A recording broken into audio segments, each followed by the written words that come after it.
Hello everyone and welcome. Today's video is a photo shoot that I did at the Chilliwack Sunflower Festival with Emma and Madison, which are two sister and professional models. Madison reached out to me showing me these two beautiful dresses she had and asking me if I wanted to take pictures of them with her, and I asked her to involve her sister as well, and so we did this double shoot that turned out to be pretty good. I think the conditions of the weather were perfect, although it was super sunny and harsh, so I did have to modify the sunlight quite a bit. We had to diffuse a lot of things and add a couple of lights, and so I thought that the backstage could be interesting.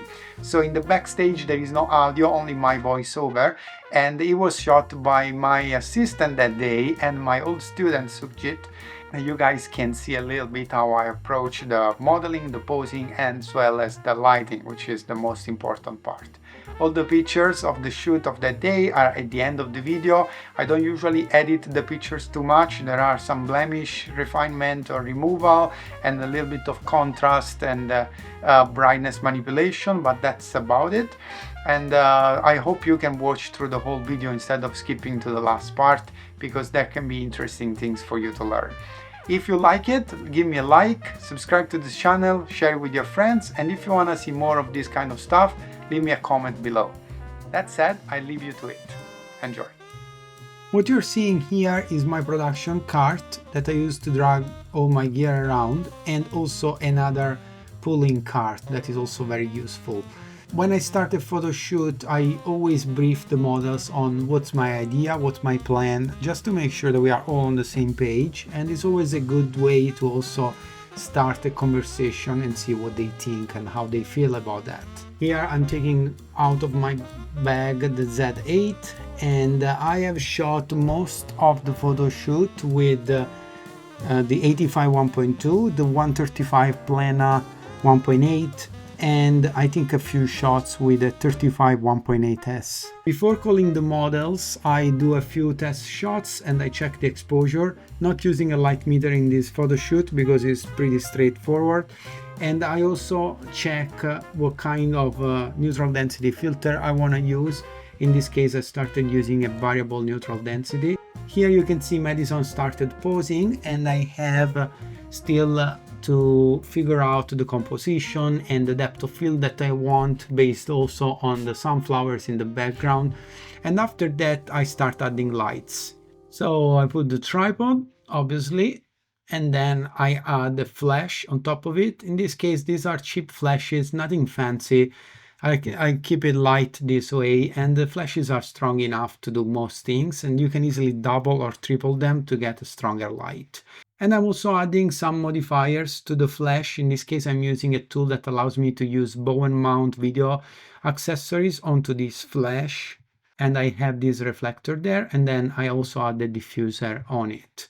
Now in this case here we have a very strong sunlight, so the look that I'm going to get from this is going to be a little bit more artificial, less natural, if I don't position the light properly.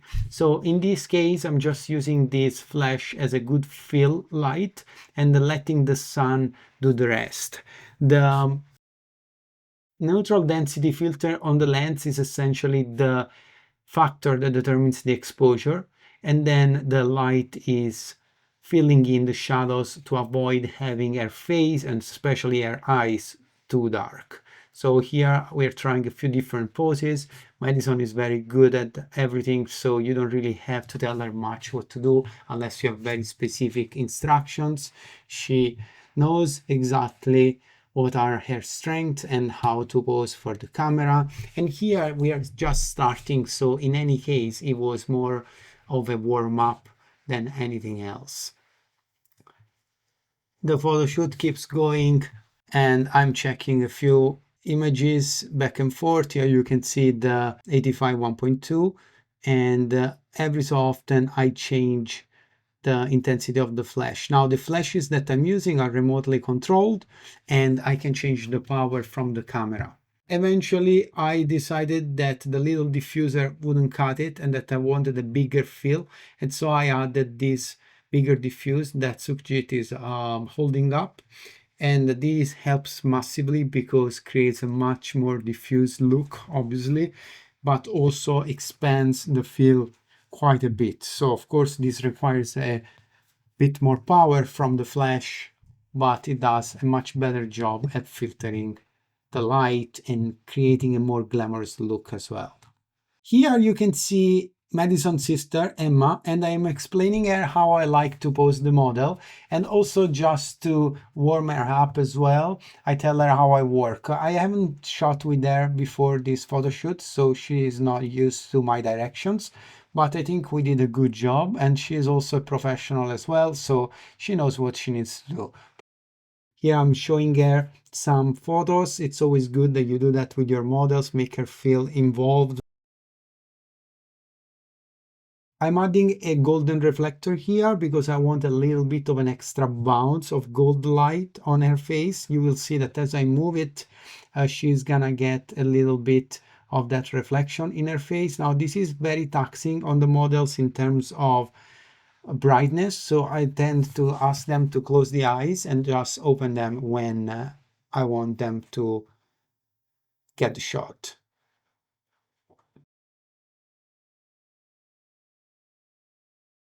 Now I have them both posing. These are very cute shots. They are very beautiful together, and I'm telling them what to do and what not to do. And obviously this is a little bit of experience, right? You have to know exactly what you want. And I'm telling Sukhjit that I want the light to come more from the left side. Now, sometimes you can play with these things. You don't have to necessarily worry about the sun coming from a different direction. You're gonna get a different look if you have a stronger light coming from the front, even if you have a, let's say, key light coming from the sun from the back, but it's all part of the fun. Here I am showing Sukhjit a couple of the pictures straight out of the camera. You cannot see really much, but I'm gonna show you in the edit at the end of the video. And Madison asked me to take a few more shots with this hat because her mom loved that hat, and so she wanted to take a couple of shots with it. Now, when you shoot with the big hats like this, you have to lower your light, especially your fill, because otherwise it's gonna cast a lot of shadow on her face from the hat itself. So I tend to position the light at the height of the lips or the nose and then work with that. In this case, the sun is still gonna be my primary source, light source, so I'm not worried too much. After that, we take a break. You can see my incredible skills in swinging, definitely not my thing.